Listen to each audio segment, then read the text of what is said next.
Добро утро за нашите гледачи на Канал 5 телевизија и Здрава Македонија. Честопати до нашата редакција испраќате најразлични проблеми и предизвици со кои едноставно секојдневно се соочувате. Па така ги поставуваме и темите и посетуваме соодветни стручни лица.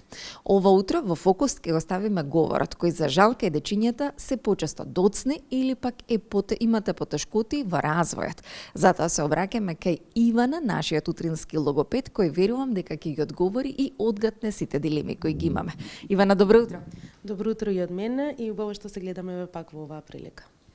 Ивана, честопати во нашата редакција стигнуваат проблеми и предизвици од родителите со задоцнување во говорот или пак говорни проблеми. Кои се најчестите кои во вашата работа се јавуваат?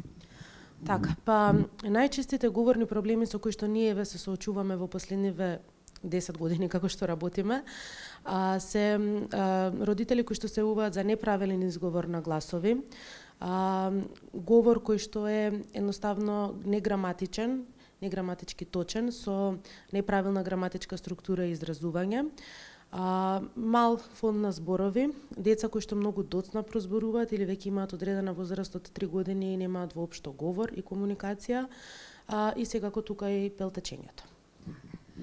Зошто се случуваат овие проблеми? Каде да ги лоцираме? Најчесто има причина за да се случи и последица. Каде се причинителите, главните причинители за ова да биде последица во ранниот детски развој? Па причинители има многу. Ако ги тргнеме сите оние генетски предиспозиции или можеби невроразвојни нарушувања кои што може да се појават и да го нарушат говорот, тука мора да ја спомнеме и околината како битен фактор кој што делува на говорот, затоа што говорот е една двонасочна комуникација која што се случува помеѓу две лица. Детето не може само да научи да зборува, мора да научи со околината. Околината околу него мора да го научи детето да зборува.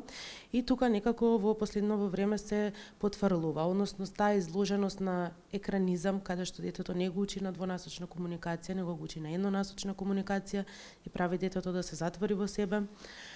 Потоа едноставно родители кои што недоволно го стимулираат детето, не е тоа дека така сакаат, меѓутоа самиот начин на живот наложува да немаме доволно време да се посветиме колку што треба и да зборуваме на детето колку што треба, или пак неправилна стимулација според потребите на детето. Секој дете си има пак своја физиологија на тек на развој и некој дете има потреба од малку повеќе и постимулативна околина отколку некој дете кое што можеби и би успеало да се избори со таа околина и да научи да зборува.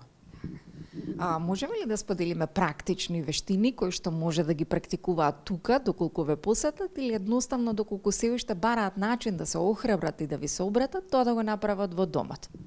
Па јас секогаш велам дека првенствено родителите се клучот и дека во нив лежи моќта за говорниот развој и општо за прозборувањето кај децата.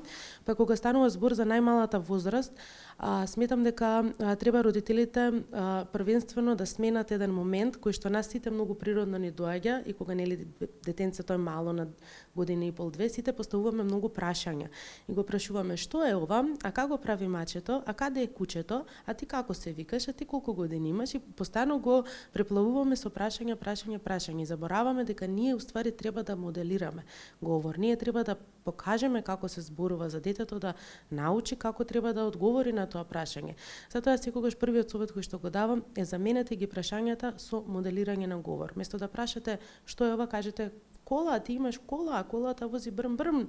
И нормално во раната возраст да ги вклучуваме ономатопеите, звуците од природата, да оставаме простор детето да дополни, значи не секогаш да зборуваме во негово име, него да оставиме и нешто и тоа да каже, да го вклучуваме во сите рутини како што се бањање, капење, спиење, кога се спремаме нели за сите тие рутини кои што на детето му стануваат познати, меѓутоа ние во тие рутини користиме еден ист начин на говор и зборови во таа рутина и на детето тоа му станува секојдневие и претпоставува што следи, па може полесно да направи дополнување на зборот или на активноста. И на тој начин детето едноставно добива подобра стимулација во околината. Кога сме кај вежбите, може ли да им прикажеме да нешто дома практикуваат или пак колку тука вклучувањето на читањето може да помогне? Па вака, значи, зависи на која возраст е детето, доколку е помало детето, како што кажав, мора да се работи многу на стимулација на говор и најчесто тука ги советуваме родителите што да прават дома и правиме повремени контроли да видиме како сите тој моди, доколку дојде потреба од вклучување на стручно лице, тогаш го вклучуваме детето плюс во третман.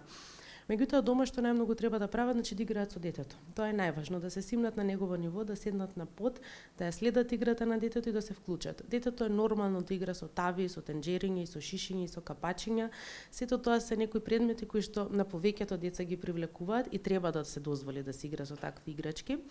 Да се пеат многу песнички, како што кажав, да се остави простор детето да ја надополни таа песничка, дали ќе ја надополни со звук, со гест или пак со збор, тоа зависи од на кое место веќе е комуникацијата на детето, нели возраста, значи имаме возраст на која што се очекува да има гестови, па се очекува да има зборови, така да не треба да форсираме нешто што е можеби прерано.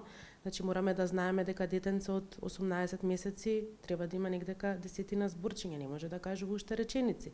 Меѓутоа после 24 месеци веќе треба да очекуваме да почне спојување. Значи да имаме едни реални очекувања. Во однос на поголемите дечиња, за изговорот, за правилен изговор на гласовите, доколку тоа станува проблем. Најчесто јас поделувам многу совети на мојот Инстаграм профил за конкретни гласови како да се пробаат во домашни услови, меѓутоа кога тоа нема да биде од помош, тогаш советуваме веќе логопедски третмани и пак тука зависи за кој глас станува збор и возраста. И исто така многу читање книги, меѓутоа и возраста пак е различна на читање книги на 2 години и на 5 години. На 2 години читањето книги изгледа така што се покажуваат сликички, се коментираат сликички и не се чита текст. Додека веќе на 5 години треба детето да биде во состојба да го издржи читањето на текстот и да го разбере тоа што му е прочитано како приказна. Ивана, ви благодарам за сите овие совети. Верувам дека многумина и ќе го посетат курсот или едноставно ќе ви се обратат директно. Ви благодарам многу. И благодарам и на вас. Се надевам дека ова само ќе ви го олесни патот до родителството, кој што го чекориме секојдневно и кој и текако е тежок, има многу предизвици. Но затоа, тука се секогаш стручните и соодветни лица кои едноставно истиот го прават да биде поедноставен. Останете и натаму на Канал 5.